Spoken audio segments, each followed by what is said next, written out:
Começa agora o Geração V, teu programa de comentário político jovem da Rádio Observador, feito em parceria com o Ovoto. Eu sou o Vasco Galhardo e hoje tenho comigo o José Paulo Soares, porque as nossas meninas nos abandonaram esta semana e por isso convidámos a Maria Carolina Santos e a Catarina Mancilha Pinto. Olá às duas, bem-vindas ao Geração V e obrigado por se juntarem a nós hoje. Obrigada. Olá, bem-vindas. É um gosto. Obrigada. Em semana de Dia de Portugal, assistimos ao primeiro 10 de junho do presidente António José Seguro, que viajou até à Ilha Terceira, depois de ter estado uns dias antes no Luxemburgo, com as comunidades portuguesas, e vou querer saber a opinião dos meus comentadores sobre o discurso e os recados nas entrelinhas. Outra visita que está a encher os meios de comunicação social é a deslocação do Papa à Espanha, onde vai estar 7 dias, naquela que é a primeira visita de um Papa ao país vizinho em 15 anos.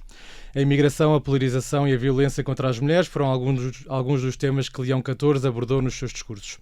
Para terminar, vamos debater o alerta do Ministro da Administração Interna para os perigos impostos pelo crime organizado, pelo populismo e pelas fake news. Maria Carolina, começo por ti. Como é que viste o discurso do Presidente da República neste seu primeiro 10 de junho? Bom, então, antes de mais, agradeço imenso pelo convite. Cumprimento os meus colegas de painel de hoje. Bom, creio que é consensual que o discurso de António José Seguro foi unânime no que respeita à sua consensualidade da esquerda à direita. Portanto, todos os partidos reconheceram que foi um bom discurso para a celebração do 10 de junho. Tu concordas? Bom, já lá vais, ok. Irei chegar. Ok. No contexto da presidência aberta que António José Seguro tem estado a instituir, de que se reconheça que Portugal não é apenas Lisboa, mas também o centro, o norte, o sul e as regiões autónomas, creio que foi uma excelente ideia as comemorações serem realizadas na região autónoma dos Açores. Centralização, não é? É claro. Importante. Contudo, recebemos a notícia de que no dia que se celebra o Dia de Portugal, de Camões e das comunidades portuguesas, recebemos a notícia que António José Seguro vai vetar o diploma que reuniu um consenso alargado no Parlamento, atinente ao fim do hasteamento de bandeiras que representam interesses particulares nos edifícios do Estado. Portanto, a mim parece-me que este veto não é um bom sinal. Desde logo, é simbólico entregar-nos esta notícia no Dia de Portugal, com a consciência de que a bandeira portuguesa representa todos os portugueses e representa, portanto, todos os interesses. Não é necessário que o Estado se polarize com um ou outro interesse particular. Nessa medida, uma nota negativa para António José Seguro. Aqui faço também a ponte com aquilo que disse recentemente Eduardo Agualusa relativamente à língua portuguesa. Este professor e também jornalista que escreve no Expresso disse-nos que a língua portuguesa deveria deixar de se chamar língua portuguesa e passar a chamar-se língua geral. Isto porque tem um passado colonial e devia ser mais diversa e representativa de todos. Bom, Presumo que não concordes. Não concordo, claro que não concordo. Parece que só falta mesmo a ideia brilhante de acabar com o dia de Camões, não é? Porque Camões escreveu os Lusíadas a exaltar Portugal, os feitos de Portugal, os descobrimentos, o império e a singularidade de Portugal.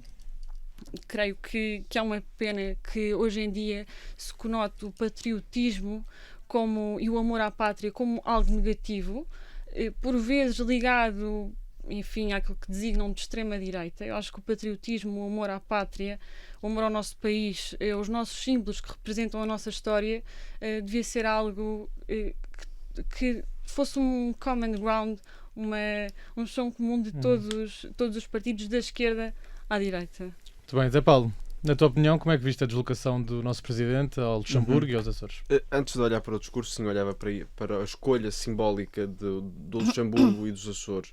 O Luxemburgo tem um peso singular, não é? Os portugueses são a maior comunidade imigrante no Luxemburgo e é um exemplo de boa integração. E, portanto, nós próprios em Portugal devemos olhar para isso como os portugueses são capazes de se integrar bem noutros países e esperar também que os imigrantes que cá chegam a Portugal também tenham essa capacidade e nós tenhamos essa capacidade de os integrar bem. Quanto à escolha dos Açores e de Miguel Monjardino para presidir a sessão, é importante e serviu também para lembrar que os aliados europeus e transatlânticos são importantes para as nossas relações, mas não podemos descurar o resto, não podemos descurar os nossos interesses, não podemos descurar a nossa posição na União Europeia e não podemos descurar as alterações da geopolítica global. Não podemos ficar presos no passado e não podemos continuar a batalhar as guerras de hoje e de amanhã com as armas que foram usadas no passado. A geopolítica de hoje não é a mesma de há 20 anos atrás, não é a mesma do fim da Guerra Fria. E portanto, estarmos prontos para isso foi também, acho que uma das notas que António José Seguro quis dar na escolha da Ilha Terceira e da base das Lajes. Quanto ao discurso de Seguro em si, Sim. Epá, Que notas é que tomaste? a Joana acho que o descreveria como bege. Era uma pergunta que eu tinha a fazer para a Catarina. Seria bege, porque agradou a todos, não é? Continua bege, Chega, e aqui a Carolina falou que o discurso foi unânime, consensual, e teve que ir buscar bandeiras e o Zé Eduardo Água-Lusa para tentar criar algum tipo de cor nisto. Para não dizer só bem do Seguro, Sim, não é, porque Carolina? teve que ser. Eu durante a campanha cheguei a escrever que o Gouveia Melo era o candidato de baunilha, porque toda a gente gostava, e, quer dizer, mas ninguém ia à loja comprar. E com Seguro vamos ter 5 anos a comer gelados de baunilha, porque continua com estes discursos muito redondos, todos muito circulares, anda à volta sempre do mesmo, para termos mais ambição, mais esperança e tal. E vai ser isso. Agora, só sendo o primeiro discurso de Seguro no 10 de junho, o primeiro de 5, eu gostava só de dar 3 notas daquilo que eu acho que pode ser a presidência de Seguro daqui em diante e daquilo que podemos esperar a esse nível. Previsões. A primeira é que já vimos que tem uma facilidade grande a fazer outsourcing da sua opinião. E vimos isto de forma muito clara na questão da lei laboral, como acabou por alterar as posições relativas de força na negociação, ou dar o peso total ao GT, dizer a minha posição será que vocês tomarem. E isto é problemático, porque as pessoas elegeram António José Seguro como Presidente da República e não o GT e não o Secretariado-Geral da UGT. O segundo ponto é que dizer que dissolve a Assembleia da República em caso de chumbo do Orçamento do Estado, como Marcelo fez, é exatamente a mesma coisa que dizer que não dissolve de qualquer das formas que o Seguro fez. E são ambos erros. Eu concordo com o Seguro de que não deve dissolver. Acho que o Presidente da República não o deve dizer. Okay. E não deve dizer de forma perentória que, caso uma situação aconteça que ele não controla, que ele não sabe qual será o estado das sondagens, que ele não sabe qual será o estado de apoio do Governo, ele não pode comprometer-se já com isso. E, portanto... Aprender com os erros do Marcelo, não é? Exatamente. E não me parece que não aprendeu, porque a verdade é que acabou por diminuir a margem negocial que teria à partida quando esse problema se colocar, provavelmente, inevitavelmente. O terceiro ponto, sobre as presidências abertas, que têm sido, parece-me, unicamente momentos de promoção pessoal de Seguro e atos mediáticos. Acho que é importante lembrar que desde 82 o Governo não é responsável perante o Presidente da República, é única e exclusivamente perante a Assembleia da República. O Presidente deve ser um garante da Constituição. Deve ser um garante da estabilidade, deve ser um garante do respeito pelos princípios e da estabilidade das instituições portuguesas. O Governo não deve nada ao Presidente da República e o Presidente da República não tem que pedir satisfações ao Governo. Mas usa, obviamente, a sua magistratura de influência. Deve usar a magistratura de influência, mas não deve ser líder da oposição. Okay. Se ele quiser ser líder da oposição, pode candidatar-se a líder do PS. Se quiser ser Primeiro-Ministro, tem que concorrer a eleições para tal. Ele foi eleito Presidente da República como garante das instituições. Eu votei nele na segunda volta. Não me arrependo de o ter feito. Mas acho importante que António José Seguro, durante a sua presidência, não queira ser um líder da oposição. Para isso está lá José Luís Carneiro. Ele deve ser um garante das instituições portuguesas. Se ele tentar ser mais do que isso, acho que pode correr mal. Muito bem, Catarina, a Joana apelidou várias vezes António José Seguro de bege e agora o Zé Paulo de baunilha. Viste um presidente mais colorido neste ano? Olá, cumprimentar-vos a todos. Entre bege e baunilha, não acho nem que foi bege nem que foi baunilha. Então, ainda bem, nós gostamos de diversidade neste programa. Acho que, primeiramente, eu concordo com algumas coisas que foram aqui ditas e para realçar primeiro que o facto de António José Seguro se ter deslocado aos Açores e ter pensado em assinalar esta data tão importante e que tem um peso e uma simbologia para o nosso país, das comunidades portuguesas tão grande, ter levado para os Açores, não só é uma situação que nos traz um bocadinho para falar da coesão territorial e como é muito importante não esquecer os portugueses das ilhas e etc. E aqui eu acabo por confrontar um bocadinho a questão do baunilha e do bege, porque António José Seguro às vezes no discurso pode ser baunilha e bege, mas depois ele acaba por praticar muito aquilo que ele diz nos seus discursos sobre, de facto, não esquecer ninguém. Ele preocupa-se sempre muito, ele é um presidente muito humanista, e o Marcelo Rebelo de Sousa também o era, mas o Seguro acaba por efetivar e acaba por materializar esta personalidade dele mais humana ao, por exemplo, ir até aos Açores. Portanto, eu acho que é o primeiro destaque, uma nota muito positiva, porque é colocar na prática aquilo que às vezes se entende como propaganda mediática e etc. Portanto, para já falar da questão da coesão territorial e também de não esquecer que nós vivemos num contexto nacional, internacional muito complicado. As questões da saúde e matérias sociais aqui no país estão muito graves, e eu acho que o António José Seguro, ao também ir a estas populações das ilhas mais negligenciadas, também em questões de acesso à saúde e tudo mais, é muito importante.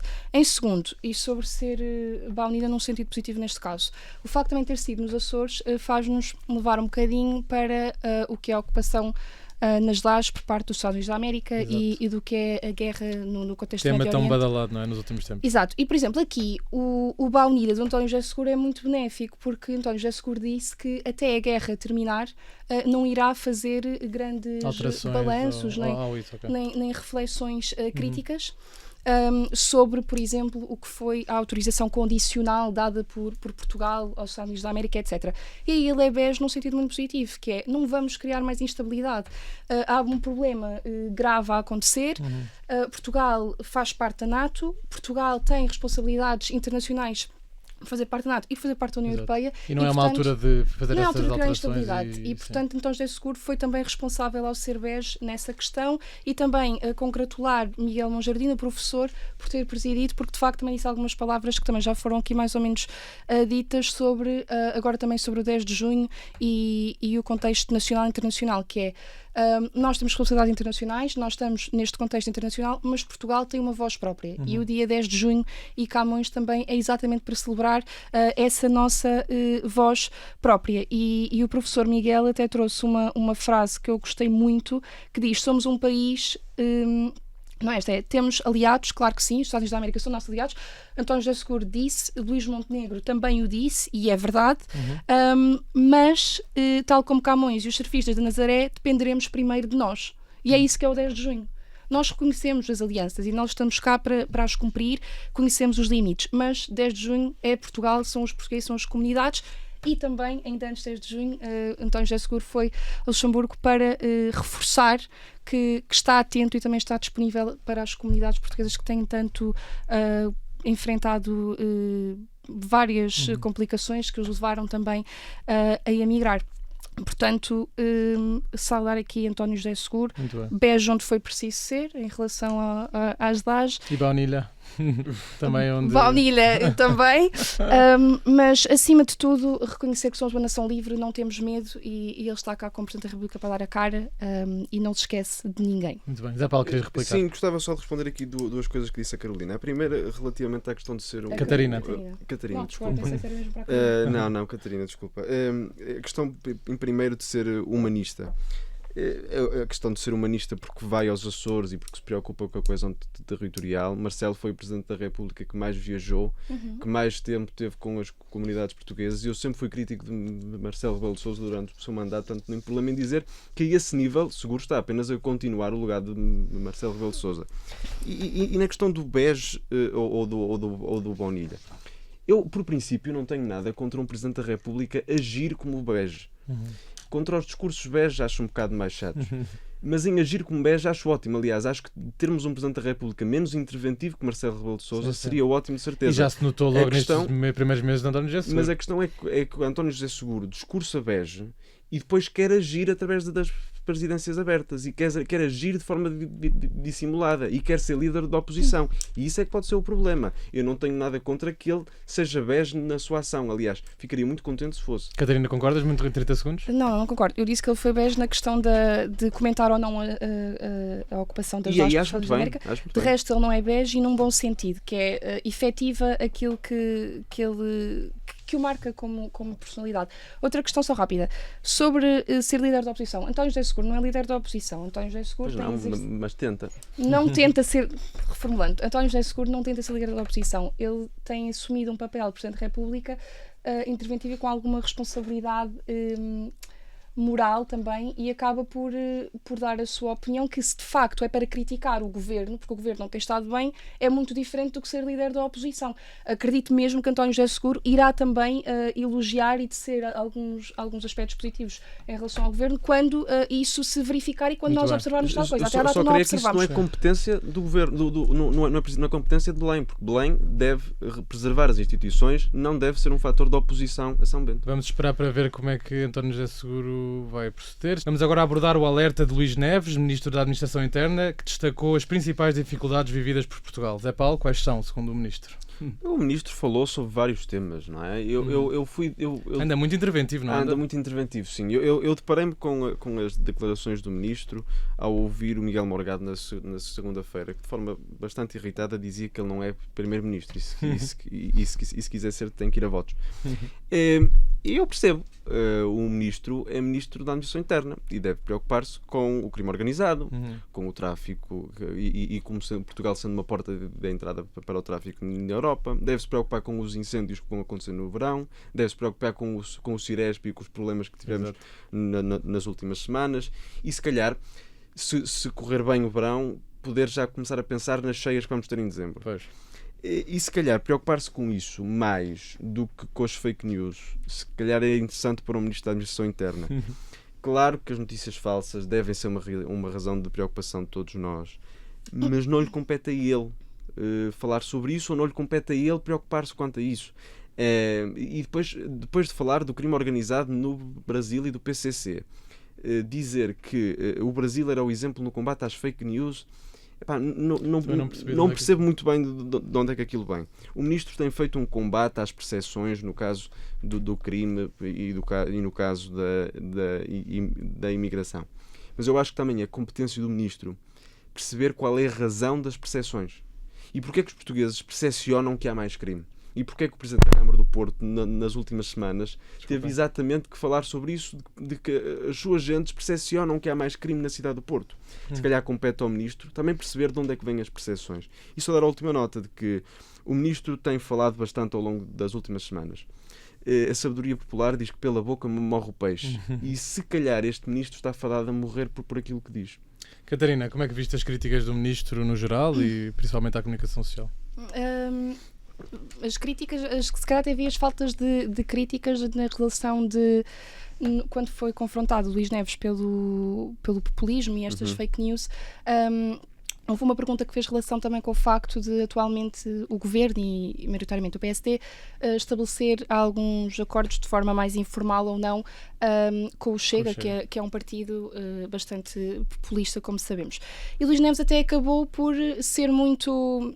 Eu gostava de dizer sensato, mas na minha opinião foi falta de sinceridade também pelo papel que ele neste momento representa. Ele é ministro do atual governo, portanto ele tem uma responsabilidade institucional e não pode também dizer algumas coisas, mas o facto de ter dito que uma coisa não leva à outra, eu de facto concordo que não havendo uma maioria é preciso estabelecer acordos com os outros partidos, mas o facto de ser com o Chega torna, acho que invalida todo o resto do discurso de Luís Neves sobre isto, porque nós sabemos muito bem de que é feito o Chega. E, portanto, esta coligação, como eu gosto de chamar, do não é não, Luís Montenegro diz não, é a coligação do não é não, aqui não acaba por corroborar o que Luís Neves disse e, portanto, falta de crítica sobre, na minha opinião, sobre esta questão de associar o populismo e dizer que não tem a ver, ou não há forma de associar com o Chega e o PSD. No geral, sobre um dos maiores problemas ser a forma como as notícias e a imprensa hoje em dia também funciona. Eu concordo que, de facto, não é a prioridade, nós devíamos estar preocupados com muitas outras coisas. Mas é um problema também. Mas é verdade que, ainda por cima com a sociedade onde nós vivemos atualmente, onde somos constantemente bombardeados com estímulos digitais, estímulos a toda a hora, o nosso algoritmo mental e digital acaba por ser moldado por aquilo que nos chega. E a verdade é que a imprensa não tem sido feita em grande parte, não toda, mas em grande parte, de forma coesa, de forma sincera e de forma transparente. Não sendo a prioridade do país, porque não é, de facto, o Ministro devia estar preocupado com outras questões e de ir ao Porto perceber o que é que o Presidente da Câmara do Porto tem para dizer sobre aquilo que levou às notícias, que é bastante grave e preocupante. Sim, devia fazer isso, mas é verdade que a forma como as notícias são transmitidas hoje em dia tem um foco nas visualizações Claro, e no clickbait do que transmitir os factos para que as pessoas possam pensar com alguma consciência. Muito bem, Carolina, o Ministro criticou fortemente o populismo, que diz que está relacionado com o aumento do discurso de ódio e à massificação das fake news. Sobre quem é que o Ministro estava a falar? Bom, eu gostava primeiramente de assinalar que o Ministro falou no Fórum de Lisboa há poucos dias e que nos disse que as fake news eram a principal ameaça à nossa forma de vida. Exato. Não sei a que é que ele se referia. Acho que estamos em perigo de extinção em virtude das fake news. O que é certo é que o conceito de fake news surgiu em 2016. Donald Trump. Exatamente. Ele começou a utilizar este conceito de fake news para apelidar de notícias falsas tudo aquilo que a imprensa dizia relativamente a ele, com o qual ele não concordava. Portanto, é curioso que o nosso Ministro da Administração Interna esteja tão preocupado em controlar as fake news.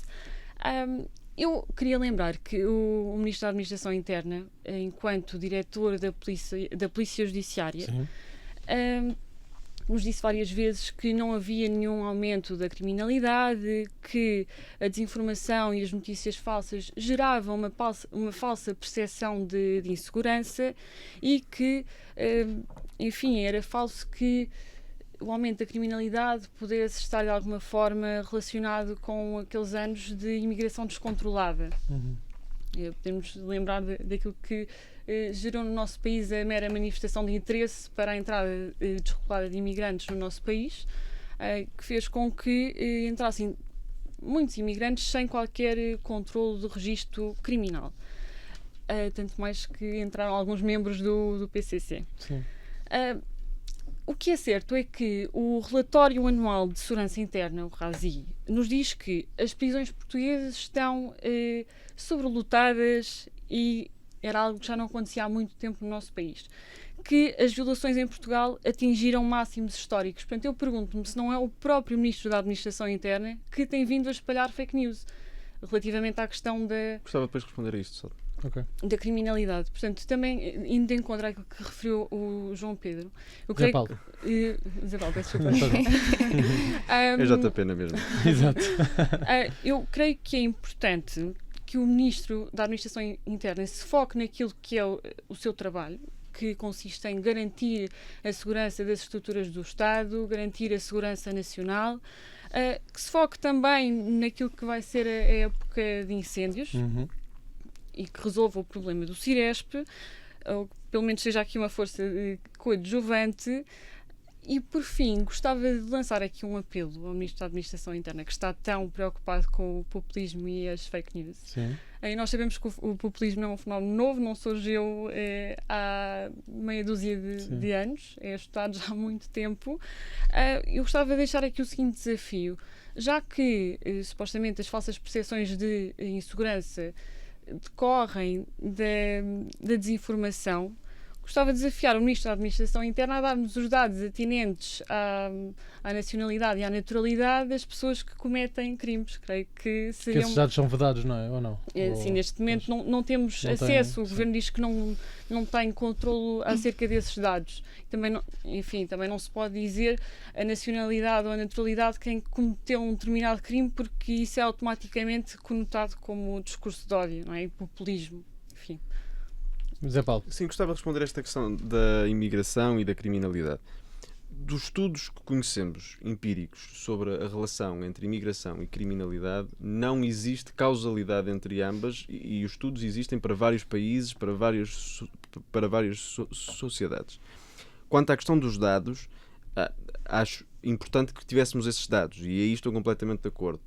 Mas também acho importante que consigamos dizer às pessoas que correlação e causalidade não são a mesma coisa. E há um conjunto de razões para populações imigrantes ou populações estrangeiras estarem subrepresentadas nos dados prisionais. Ponto 1, por exemplo, tendem a ser maioritariamente jovens, homens, com pouca escolaridade, que podem ser fatores que justificam, por exemplo, estarem mais representados nas prisões. Tendem a ser pessoas, por exemplo, mal integradas no mercado de trabalho, o que pode também ser uma razão para estarem subrepresentados nas prisões. Podemos ter o caso, por exemplo, de estrangeiros presos nas nossas prisões que não são imigrantes, mas estão simplesmente cá de passagem, por exemplo, em crimes de tráfico. E, portanto, não podemos olhar para os números crus, brutos, dizer, ora bem, temos 5% de imigrantes, temos 10% de estrangeiros nas prisões e traçar aí uma causalidade.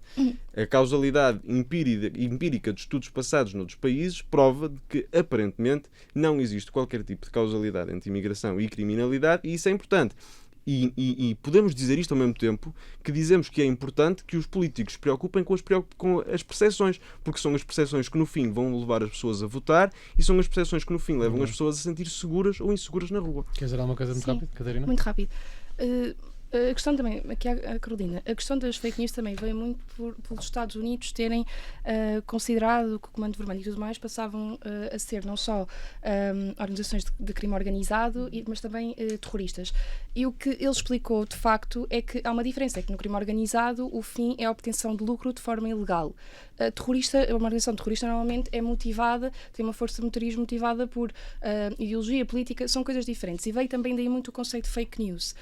E uma coisa que às vezes também me entristece um bocadinho é haver esta correlação direta das fake news logo para estas questões de imigração e tudo mais, e ainda de relacionar com a criminalidade. Que é, ok, pode ser importante ter esses dados, posso concordar, não é algo que seja uma prioridade que eu me foco assim diretamente. Pode ser importante ter esses dados, mas é importante realmente pensar como é que se combate a criminalidade no nosso país. Não me importa se é português, se é africano. O que me importa, de facto, é que o país desenvolva e tenha no seu quadro legal e tudo mais mecanismos que não só funcionem, como funcionem de forma eficaz. Portanto, não digo que esses dados não sejam importantes, mas entristece-me esta relação direta de onde é que vem. Quer dizer, se é criminoso, é criminoso. Claro. E Portugal deve saber responder a isso de forma eficiente. Portanto, fazer disto uma prioridade também é em si uma fake news. Fazer disto uma prioridade é em si populista, e é isto que às vezes passa para as pessoas, estas relações diretas que se calhar não são justificadas. Sim, contudo também creio que é populismo dizermos às pessoas que toda a gente pode entrar no nosso país. Sim, mas não é essa a questão. A questão foi a relação entre imigração e criminalidade. Sim, mas só para terminar, remeto-me à questão do período de tempo, graças ao António Costa, em que foi possível entrar no nosso país com a mera manifestação de interesse, em que entraram cerca de 100 mil pessoas sem qualquer tipo de controlo do registro criminal.